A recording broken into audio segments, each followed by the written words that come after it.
Now we can see that it is PPF'd on the corners, you can see, so it's wrapped over the top of the PPF, so we're hoping the paint's going to be okay. The difference between genius and disaster is often measured in horsepower. For months, Matt Armstrong has pushed the limits of what most people believed was possible. Now, his latest engine is being described as far more powerful than anyone intended. That might sound like the perfect ending, but every serious car enthusiast knows the same truth. The moment a build exceeds every expectation is usually the moment the biggest risks begin. The exhaust that should not exist. When people first heard that startup clip, the comments were filled with confusion because the car did not sound like a Bugatti is supposed to sound at all.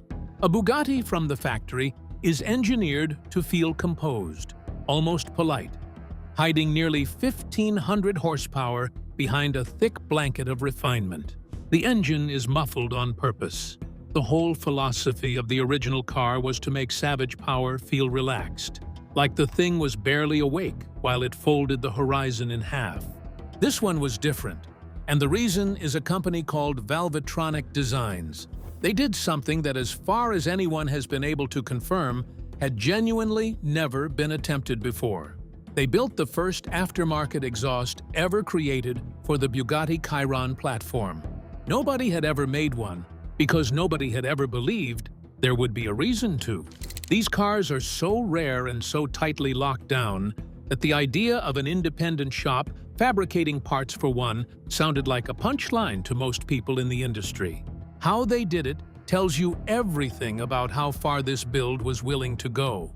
They pulled the original titanium system off the car and scanned every pipe, every bend, every bracket, mapping out geometry the factory had never intended for anyone outside its own gates to study. Then they rebuilt the entire thing from scratch, chasing a goal that was the exact opposite of the factory's. The factory wanted to tame this engine. Valvetronic wanted to set it loose. What came out was deeper, sharper, and far more aggressive than the original. And when it lit up in that workshop, it flooded the space with something the people standing there were genuinely not ready for. For the first time in its life, this engine was allowed to speak at full volume with nothing holding it back. That is the real meaning, hiding inside the idea that it was never supposed to be this powerful. It was never about a bigger number on a horsepower chart. It was about an engine finally being permitted to become the angriest, most honest version of itself. And here is the part that quietly turns your stomach when you really sit with it. For that engine to roar like that at all, it first had to survive being torn completely in half, in a process that one of the most respected engineers alive insisted only a tiny handful of people on the entire planet were even trained to attempt. The moment they split it in two. To reach the damage, the team had to do something that sounds close to madness when you say it plainly. They had to split the Bugatti into two separate pieces, separating the front of the car from the rear drivetrain, because the crash had buried its worst injuries deep in the heart of the machine where no surface repair could ever reach. The Chiron is built in a modular way, which means in theory, the front and rear sections can be parted. The catch is that Bugatti's own boss claimed only two facilities anywhere in the world had the equipment and the trained people to do it safely. That claim was meant to make the whole job feel untouchable for anyone standing outside the factory. Matt and his father answered it in the most stubborn way imaginable, building their own setup from a standard workshop lift and a rolling base thrown together out of scrap. Flatly refusing to treat this as sacred ground they were not allowed to walk on. When they removed the right components, the truth was sitting there waiting. Holding the two halves of this absurdly complex car together were 14 titanium bolts. 14. If even one of them was off by a fraction when the car went back together, it would never be safe to drive again. After disconnecting the battery, the coolant lines, and the electrical looms, the two halves finally came apart with what one person watching described as gentle persuasion. and what they saw inside stopped the conversation cold. The crash had been far more violent than anything the outside of the car ever revealed. The force had rammed the enormous engine forward into its own drivetrain. A coolant pipe running along the block had been crushed completely flat. The mount that held the engine in perfect alignment with the gearbox was destroyed. There was even a frightening stretch where viewers spotted what looked like a hairline crack in the gearbox casing, the kind of fault that usually ends a project like this on the spot. They worked through every inch of it, welding what could be welded, and chasing down that crack until it turned out to be nothing more than dirt and residue rather than a fatal flaw. But one component could not be welded, cleaned, or rescued. One piece was simply gone, erased by the impact, and it had only ever been made inside a single factory in France. To go a single step further, somebody was going to have to build that part out of nothing, and the man who stepped forward was not who anyone expected. The quiet man who made the impossible part. His name is Bob, and before this build, almost nobody outside a small corner of the internet had ever heard of him. He runs his own machine shop. He had no contract with Bugatti, no access to their secret files, no special clearance, and no background in hypercars whatsoever. What he had was the broken bracket, his own eyes, his own hands, and the kind of patience most people simply do not own. The piece he had to recreate was a cast aluminium structural part, the sort of component that haunts engineers because it has to be exactly right in every single dimension or it is worthless. Bob spent more than 60 hours on it. He cut, shaped, welded, filed, heated, and threaded it by hand, building in every mounting point by eye, leaning on CNC machining and 3D scanning to chase a level of precision the factory guarded jealously. When the finished piece was finally offered up to the chassis legs, it bolted straight on. Every thread caught. Every mounting point landed exactly where it needed to land. A part that had supposedly only ever existed inside Bugatti's walls had just been reborn in a private workshop by a man the industry had never heard of. The improvising did not stop there, and honestly, some of it makes you laugh and shake your head at the same time. The car needed new airbags, which were, of course, impossible to buy, so the team sourced units that share part numbers with a humble Audi hatchback and fitted them, and they worked perfectly. A crushed coolant overflow pipe was replaced with a cut length of rigid brake hose. Bob even built the car's radiators from scratch. And keep in mind, this engine runs on 10 of them, while a normal car gets by on 1. Because cooling a 16-cylinder monster is closer to cooling a small building than cooling an engine. One detail became weirdly famous in its own right. The accelerator pedal that unleashes nearly 1,500 horsepower in a multi-million-dollar hypercar turned out to be molded plastic, the same as the cheapest car on the road.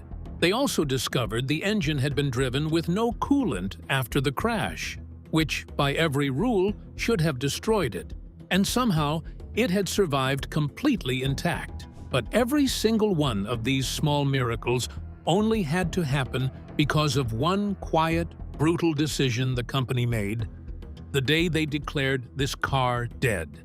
And that decision is where the whole thing stopped being a repair and turned into something that reached people who do not own a single tool. The database that erased a car. When Bugatti decided this car was finished, they did not need lawyers or threats or a dramatic public statement. They simply changed a number in a database. They locked the car's identity, and with that one move, no authorized dealer anywhere on Earth could supply a single replacement part for it. Walk into any Bugatti showroom in any country, ask for parts, and the screen returns the same answer every time. No record of this car. This is the exact moment the story stopped being about a Bugatti and started being about something that quietly lives in your life too. Most of us have run into a smaller version of this same wall, The phone, a company that refuses to repair unless you crawl through their network. The device is locked behind software that only the dealer is allowed to run, at whatever price the dealer feels like charging that day. Farmers have been fighting this exact battle for years over tractors they own outright but are not fully allowed to fix. The fight even has a name: the right to repair, and it has been building in the background of modern life for a long time. What Matt Armstrong did, without ever setting out to, was drag that quiet fight into the most glamorous and expensive arena it had ever entered. Suddenly, the question was not about a phone or a tractor. It was about a multi-million-dollar piece of rolling art, and the cold logic underneath it was identical. If you legally buy something, does the company that built it get to decide whether it lives or dies? That single question is what launched this story far past the car world. And then, something happened almost nobody saw coming. Because the most powerful person inside the company, a man who could have hidden behind his lawyers forever, decided to pick up his phone and speak directly to the people doing this build. When the head of Bugatti got personally involved. The man who runs Bugatti today is Mate Rimac, and he is not some distant executive who inherited a title. He is a Croatian engineer who built his first electric car in his parents' garage, before rising to lead one of the most legendary names in the entire car world. So when a builder out in a workshop started cutting into a car, everyone called untouchable. Rimac did the thing a normal corporate boss would never do. He got personally involved. It began in private messages, with a line that almost sounds invented. The head of Bugatti slid into the owner's direct messages, introduced himself, and warned that some of the damage, like the gearbox and the carbon core, could not simply be printed or faked back into existence. Later, he went public with a video built around correcting the wild numbers flying around online, and he did it without a trace of arrogance. His concerns were not nonsense, and it is only fair to say so. He pointed out that a structural carbon fiber core takes hidden damage in a crash like this. He raised genuine questions about what happens when a machine capable of 350 kilometers per hour is rebuilt without the years of engineering knowledge baked into the original. His honest position came down to a single feeling. He said he would love to support it, but that they just did not believe it was safe, and that backing it would not be the right thing to do. Then, instead of slamming the door, he softened, and Bugatti eventually loosened the parts freeze and cut that repair quote dramatically. What makes this beautiful instead of bitter is how these two men actually saw each other. Matt compared it to the rivalry between two football legends, two people who share the same obsession yet end up standing on opposite sides of something neither fully controls. He even admitted he suspected someone else inside the company was shaping the official tone, because the wording kept shifting in ways that did not match the respect he was being shown in private. The internet wanted a war. What it actually got was two builders trapped in the gap between admiration and corporate reality, with the whole world reading meaning into every word. And that gap between mutual respect and a crowd hungry for a fight is exactly the kind of thing the internet loves to twist into something it was never about. The viral lies.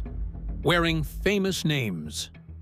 Once a story gets this big, it stops belonging to the people who lived it, and the internet starts bolting famous names onto it to squeeze out more clicks. If you go searching for this build, you will quickly trip over a flood of videos doing exactly that. And it is worth slowing down here, because this is where a lot of good people get fooled.